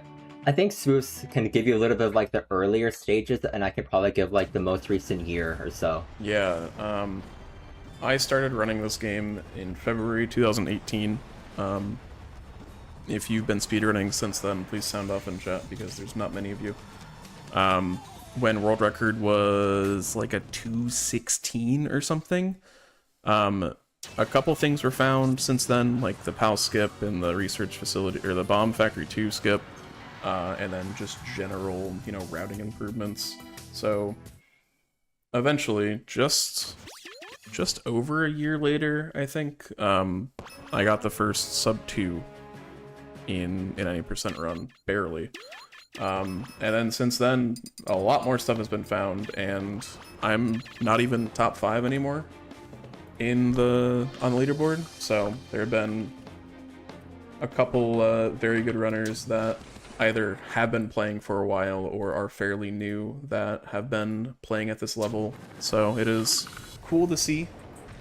You know, once thought very, very out of the question, like, you know, saving 20 minutes on world record's not gonna happen without anything major, and, you know, nothing really major happened. It's just, people got better, and then people have still been getting a lot better since then, so very, very cool stuff in the general progression of times here. And right now, our record is a 152, so it was a pretty big moment when I got a 159.50, and now it's been 7 minutes saved since then.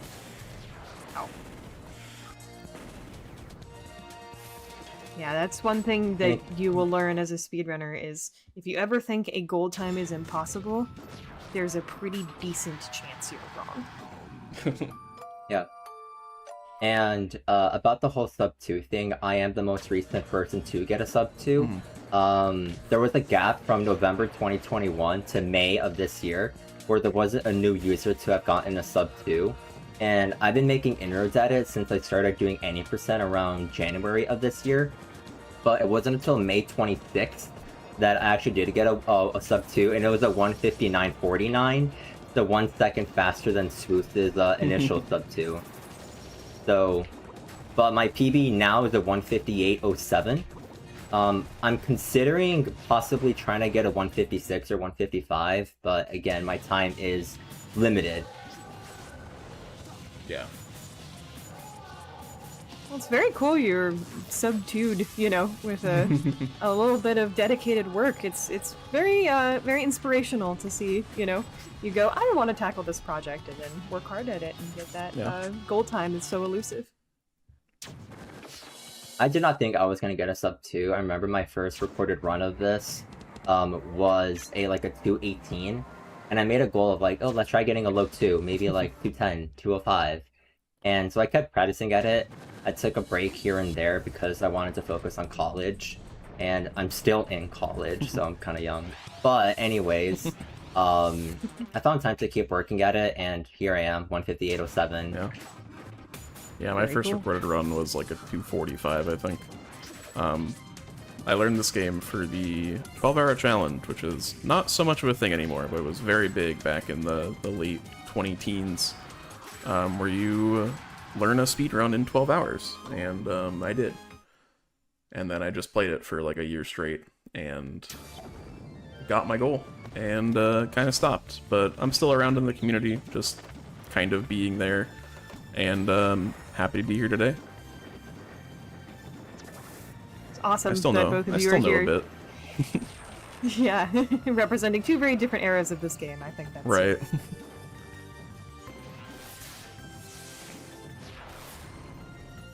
Ice Climbers Chat, fight. if you want to Kind do of it, fun. do it. This is Lucario, my bad. Ice Climbers fight's next. Lucario is not too bad. Ice Climbers is kind of annoying because there's two of them. You only need to KO one of them, but sometimes it's easy to get mixed up which one is the lead.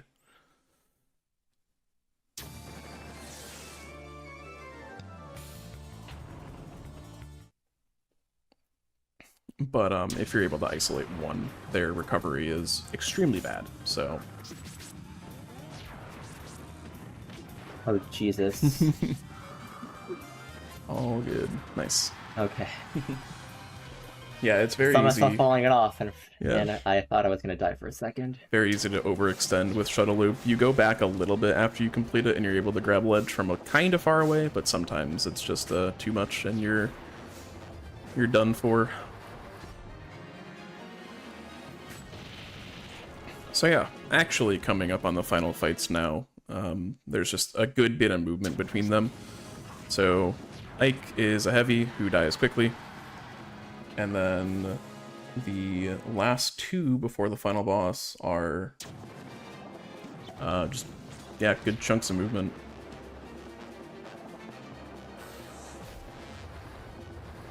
Going for, yeah, very easily got that. Without the glide, you need to wait that moving ceiling, or you can go in the save door and come back out.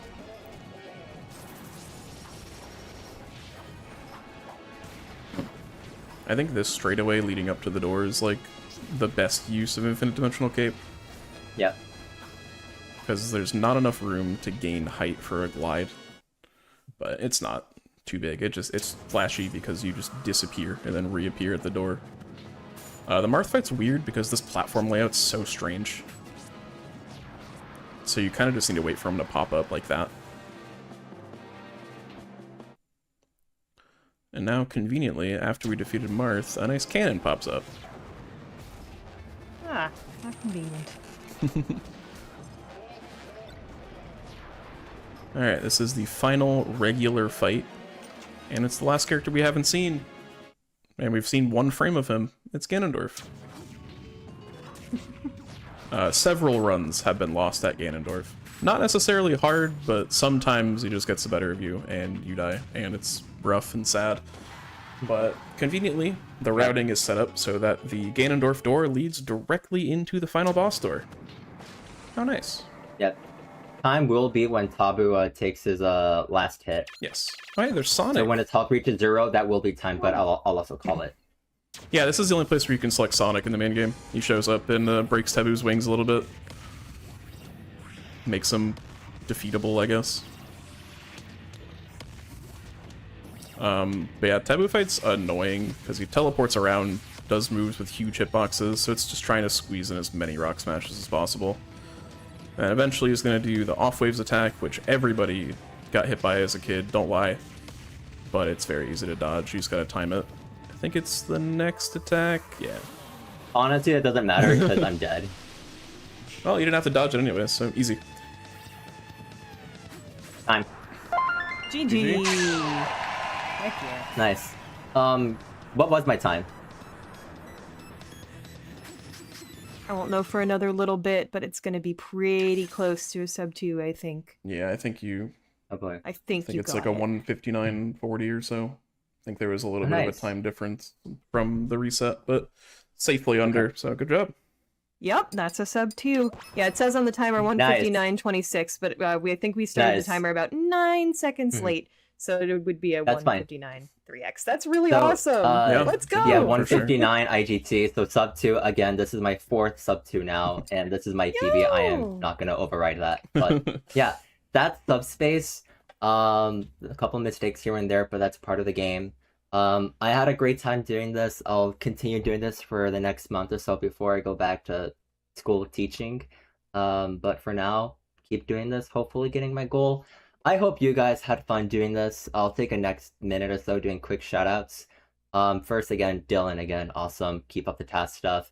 Second, my fans, my subscribers, followers, whatever. You guys are awesome. Love you to death. I would not be here without you. And third, select people from the Smash Q&A Discord. Tech, the world record holder. MK, who is in second place. And obviously Swoos.